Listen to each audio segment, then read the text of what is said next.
Welcome to C3 in This Together, 30 minutes in our own voice, a mental health and awareness series. Today, our topic is mental health and the power of a spoken word. So, we're going to talk through that today. We will hear from someone with a lived experience who is coping, managing, and navigating mental health. My hope throughout this series, 30 minutes in our own voice, is that together we will be the generation that ends the silence, the shame, and the stigma of mental health. I'm so honored today to have our guest. Our amazing guest is Kenya, the Visionair Rucker-Phillips. We are so glad to have her with us. She is the owner and CEO of Recovery World, LLC.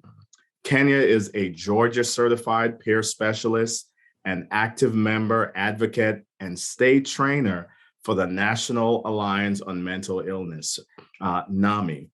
She's a motivational speaker and a whole health and wellness coach. Thank you, Lady Kenya, for joining us today. It's a joy to be here with you all today. It's just a privilege. Humbled.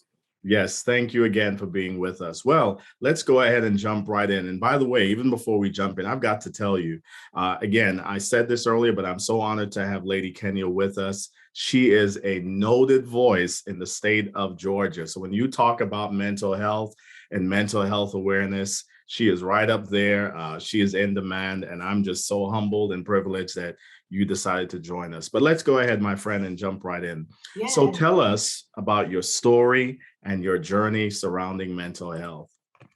I would definitely walk you all through that space.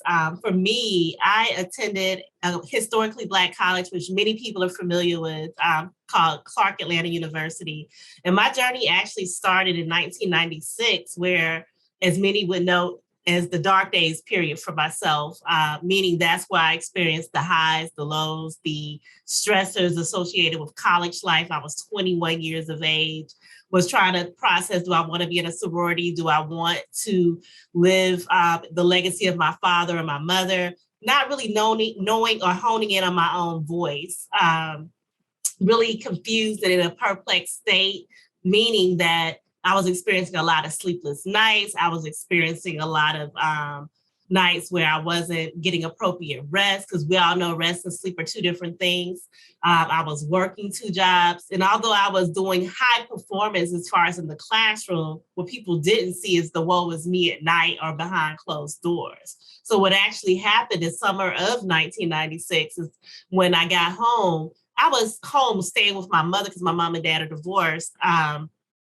I was experiencing this very extreme lethargia, where I didn't want to get up. I didn't want to take a bath. I didn't want to do anything. You couldn't even get me to brush my teeth. It was just like, whoa. And my brother, his exact words was like, my sister smelled funky. It was just that extremity of not wanting and just not caring, feeling numb. So with that being said, I remember my mother, she was saying one day, she says, Kiki, I'm getting ready to go to the store, which was probably less than 2 minutes from the house. But she tells my baby brother, which baffled me at the time, to watch over me. My brother's 6 years younger than I am. When she came back to the house after her visit to the store to pick up some essentials, she noticed as soon as she walked in, I crashed. And when I say crashed, I crashed from within, meaning I was seeing things that weren't there. I was experiencing sensations that weren't there. What that looks like from a medical standpoint, I was having delusions, hallucinations, you name it, it was there. People look like they had red eyes, all that stuff. So 1996 was that marker of when I had my first breakdown, when my mother had to allow me to go to the hospital and be with a medical provider and a treatment team, because she had no idea what to do other than knowing King is not going to make it if she stays home. She knew that was going to be my last breath. Wow, wow, absolutely amazing that you're sharing your story. And that's our hope today, that as you share your story, you will shed light on what this journey could look like. And I just want to highlight just a few things that you've said, Kenya. You shared with us just some of the signs and symptoms of what a mental health experience, a psychiatric experience could look like. And so often people will ask, well, what does that look like? What does that feel like? And just some of the things that you mentioned about your daily functioning being interrupted or disrupted. You talked about your sleeping habits, your eating habits, your attire, you taking care of yourself. You talked a lot about how your interactions or your relational, your social experiences were. So we want people to be aware of. Uh, when these signs and symptoms show up, that's the indication, like your mom did for you, like your brother Yeah. did for you. That's the time that says, now is the time to go ahead and get myself or my loved one the help that they need. Right. When you begin to Yes. see those disruptions in your daily functioning, your eating habits, your sleeping habits, how you take care of yourself, how you groom yourself, and then you also mentioned some other things in terms of hallucinations and delusions and hearing voices.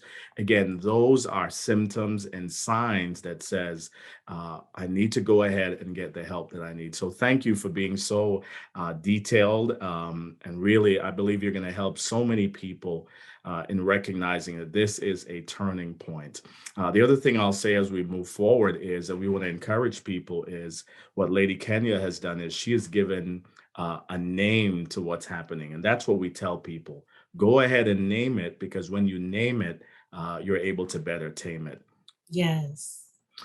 Let's move to the next question. What would you say to someone or a loved one who's managing mental illness or a mental health experience? What would you say? I typically keep it short and sweet. I usually ask one or two questions. One is, how can I show up with you? The other is, would you allow me to walk with you? Because I need to be invited into their space. I can't force myself into their space. Wow. You said short and spicy, but that just hit home with me.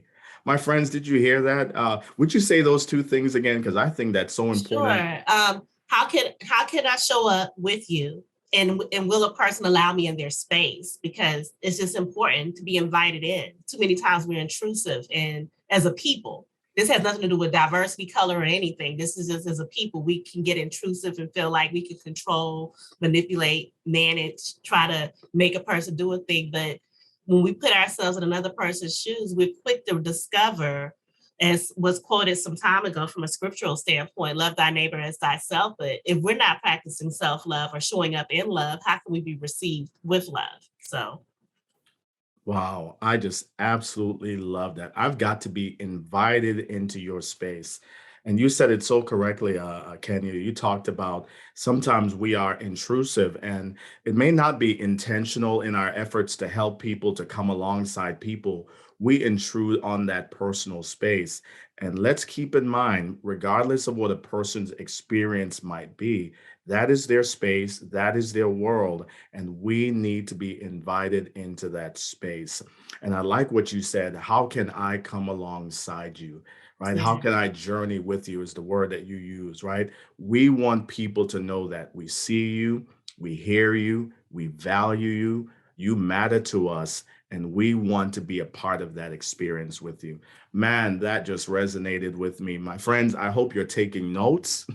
I hope you're writing that in the chat feature. How can I come into your space? And let's not be intrusive. One of the things I've been sharing, Lady Kenya, and you're familiar with this, is a term that I've been working on and just kind of developing in my own mental health work and clinical work. Is this phrase that I've coined? Challenging people to become emotional loan officers, emotional Mm. loan officers, and we want to invite people to embody that. And here's my premise behind being an emotional loan officer, and it goes in line with what you're saying.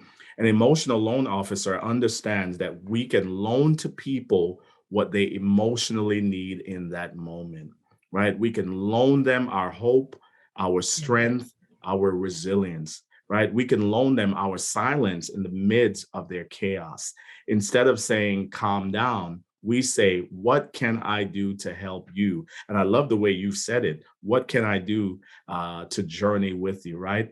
Yeah. And we loan it to people until they could loan it to others. Some folks have said to me, well, why a loan officer and why don't you just give it? Well, here's the premise behind that, right? I'm loaning it to you so that you understand that you are paying it forward. And as you move through your experience, you loan it to others. Wow, this is amazing. This is good stuff.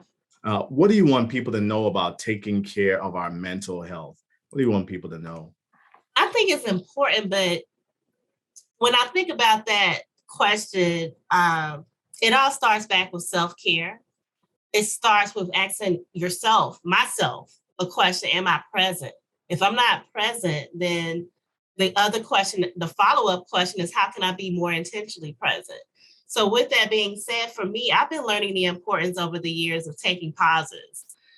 They used to laugh at me when I worked at NAMI, Georgia. They used to be like, Kick is about to take a pause. That was my little code for I'm taking a break and just going to be still and just regroup. It could be going outside in nature, standing outside on the deck, whatever that looks like. But I think so many times in society, especially in the United States, we're in the rat race. And sometimes we don't know or recognize we have the breaks. We just choose not to take them.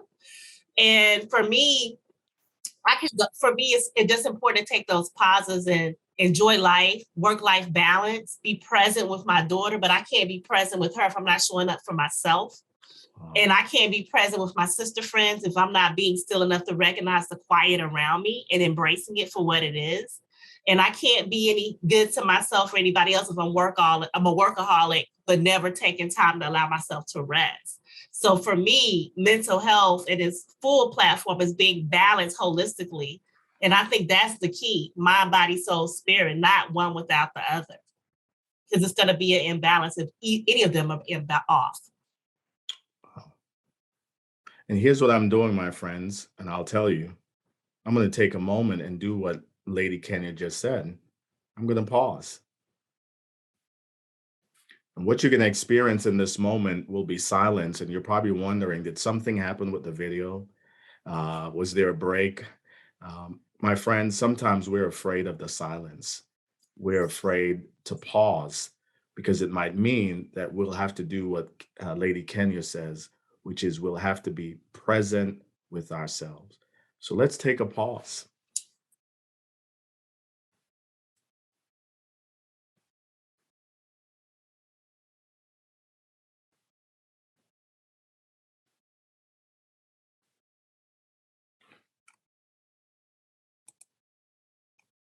Wow.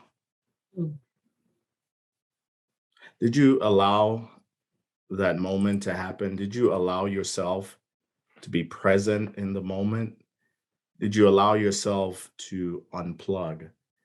Did you allow yourself to shut out the noise, the chaos? That's what it means to take care of your mental health. I love what you've said. Could you feel the sacredness of that moment just now? Very sacred moment. 100%. Unplug. Wow. Well, what do you want people to know about mental health awareness? Mental health awareness, it's a couple of things. One is, this is Mental Health Awareness Month. It's May. 1 in 5 people, last statistics I looked at on the NAMI national website, have been experiencing a mental health diagnosis. The pandemic, from a personal experience and from an observation experience, the pandemic has impacted the rise of mental health. But just as diabetes, cancer, and different things, some things are genetic where it's offset. And let's not overlook stressors. Stressors can just kind of produce more of an offset of things than the normalcy of things. And the pandemic has caused a lot of stress for different people, and everybody handles stress in different ways. So I just want people to be mindful of how they show up within their households, how they engage within family. Because sometimes, let's be honest, sometimes our families could be our stressors. How we socialize. A lot of the children and youth are having a challenge with socialization. I know my daughter had a challenge for a moment, just the whole being behind closed doors. What felt like homeschool, which is totally not my thing. But I did what I had to do during that time period. But it also helped me to appreciate the beauty of teachers. And also recognizing that the kids have been having a very challenging time, not only just on the one end, one extreme using computers 24/7, and on the flip side, trying to get back that engagement within the classroom, and then adults trying to understand and manipulate this virtual platform as well, because a lot of companies had to switch over at the last of the hour, because a lot of people were just like, pandemic, what is that? And then when it took off, it was like, oh, that's why we got masks on. And then just the rise in the death and grief associated with that. True story. For me, and this ties into the question, we also have to be mindful of how grief shows up, because grief is deeper than just death. It could be any type of transition where there's experience of loss. So for me, on a personal note, not only have I experienced two major deaths during the pandemic, my belated husband who passed in 2020, as well as my father who passed in 2020. And now many may be like, well, Kenya, that's, hey, that was 2 years ago. Well, it may have been 2 years ago, but it still feels like it was yesterday. Mm-hmm. And then putting on the hat, if you will, of being a widow, being a single parent, being a mother who was used to having a helpmate present. So when we think about those dynamics, and then it was like, oh, I have to work full time now because it has to be food on the table. And then shifting from where I stayed to moving in with a 3-generational household. Those were a lot of dynamics happening. So I share that to say it's important from a mental health standpoint, but it's also important for us to know the space we're in. And it's important for us to awaken to how we engage that space and how to minimize stressors. And a lot of that has to do with how we're communicating with our loved ones. On a deeper note, how are we communicating with our village to get the support we need and to make the acts that many of us may be fearful of saying, but I'm not a superwoman. So I know I have to go, Mom, in-laws, hello, I need some support. And then if we want to call the elephant out of the room, then sometimes we have to ask ourselves, how do we have a social life beyond our general household just to keep a level of balance, whether it's dating, whether it's going out, whether it's connecting with other like-minded people? Those are important keynotes. And then for children, play dates. But how do you have play dates in the midst of a pandemic? So, just all those spaces, that social aspect and that communication aspect is so key to keeping this right. And also forgiveness. Those things are important, spirituality and forgiveness, because we can do some things that are not so right when we're in the heat of the moment or stress. So I think those are some vital tools. And at the end of the day, action, what our truth is, and again, taking those pauses so we can know how we can best show up for ourselves and others. Well, what a wealth of resource that you've shared. You talked about grief and loss, and allow me to pause here and to honor and to recognize the losses that you've experienced, and thank you for sharing, your experience with loss and with grief. We do hold that sacred. We do join you in honoring your loved ones that have passed. And I just want to highlight what you said. For some, they may say that was 2 years ago. Some may speak to someone else and say that was 10 years ago, or 5 years ago, or 20 years ago. But keep in mind that grief and trauma is not limited to a timeline or to geography, but it's revealed through triggers. So we want to be aware of that. And these have been very triggering times in terms of the loss of people, property, possession, pets, transition, as you mentioned, right? Yes. It's been a time of grief for all of us. And we just want to say to people that we hold sacred your grieving experience.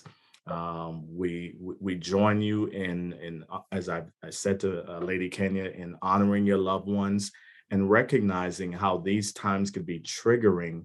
And we say to you, allow grief to flow through you, right? Yes. Allow yourself to experience the full spectrum of what those emotions are, because that's how we will navigate grief and loss.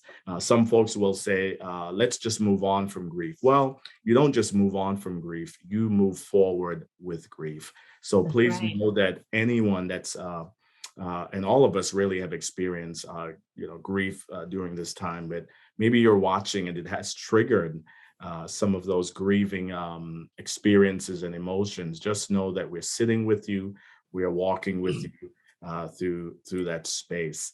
Well, this has been absolutely a wealth of resource. We can't say enough how much we appreciate in just this short time. Man, it was Yeah. like drinking from a fire hydrant. This lady is amazing, and we've taken in so much. But how can people reach out to you as we begin to wrap up? Oh, definitely. People can reach out to me at recoveryworldllc.com. That's my direct website, and it has a box within there where people can put their contact information. It automatically connects us. And that's Recovery World, just like it sounds, LLC.com. Great, great. And I also know that you are a published author. So can you tell us about your book? Yeah. I know you don't want to say it, but I'm going to say it, right? Uh-oh. Where can people get a hold of that? Because Oh, again, yeah, definitely. we want them to. Zula Press, Amazon, Barnes and Nobles. It's also, my book is called Wordplay Series 1, Winter Emotional Spasms. And he called my whole name out earlier. So it's Kenya Phillips, or Kenya the Visionair, Rucker-Phillips. And again, you can purchase it on all those links and everything. And I use Zula Press. That was the location that actually was the publishing company. So I'm able to share a little something with you all really quickly, if that's okay with you. Yeah. So before we wrap up, one of the spaces Lady Kenya talked a lot about the space and how we can engage people. And one of the ways that Lady Kenya is a great advocate for mental health awareness is through her gift of spoken word. So in just a little while, she's going to share one of her pieces with us as we close this out. But my friends, thank you so much for being with us and being a part of this series, 30 minutes in our own voice, a mental health awareness series, a suicide awareness series, and of course, our disabling disabilities series. We do want to remind you for resources surrounding mental health. Please visit NAMI, the National Alliance on Mental Illness, NAMI.org. That will come up on the screen. Also, we want to invite you to visit our website, c3inthistogether.com. That will also come on the screen. And we want to say to you, and I always personally invite you, if you were impacted by this video, please give us the thumbs up, subscribe to our YouTube channel, share this video, comment, and let us know how you've been impacted by this series, 30 minutes in our own voice. Again, our hope is that together we can bring hope to others in this experience. We also want to encourage you to take our 21-day thankfulness and NextGen Hope challenges. My friends, thank you for joining us, and we hope to see you next time for 30 minutes in our own voice. Let's turn it over, and we're going to hear a spoken word from Lady Kenya, the Visionair, Rucker-Phillips. Love it. I'm gonna do a piece. It's a piece, one of my signature pieces called Black is Black. Black is black. Black is black. Black is ecstasy. Black is my soul. Black surrounds me. Black unfolds. Lost I was once like a bird in a fleet, loose amongst others longing to be free. A time has come, a new day is here. All triumphs have passed are now at end. Colors and colors closed eyes cannot see. Clear the darkened clouds, cool winds are soon to come. Keep in mind, kindness as a part, kept deep within the one who knows their own heart. Black is black. Black is black. Black is, black was, black is, always, it still is connected to my soul. Ashe. Wow. The power of a spoken word. My friend, you heard the power of Lady Kenya's spoken word, but we invite you to share your own power of your own spoken word, whatever that word might be. We invite you to share that and allow others to share their own word. Thank you for joining us again for 30 minutes in our own voice. And again, we hope to see you next time when our series continues. Lady Kenya, I so appreciate you. You know this. We're in this journey together, and Yes. I'm so grateful for you. Many blessings to you and well wishes, and continue to fulfill the fullness of your destiny and your God Mm. given dreams. So many blessings to you. Thanks again, my friend. We'll see you soon. Thank you.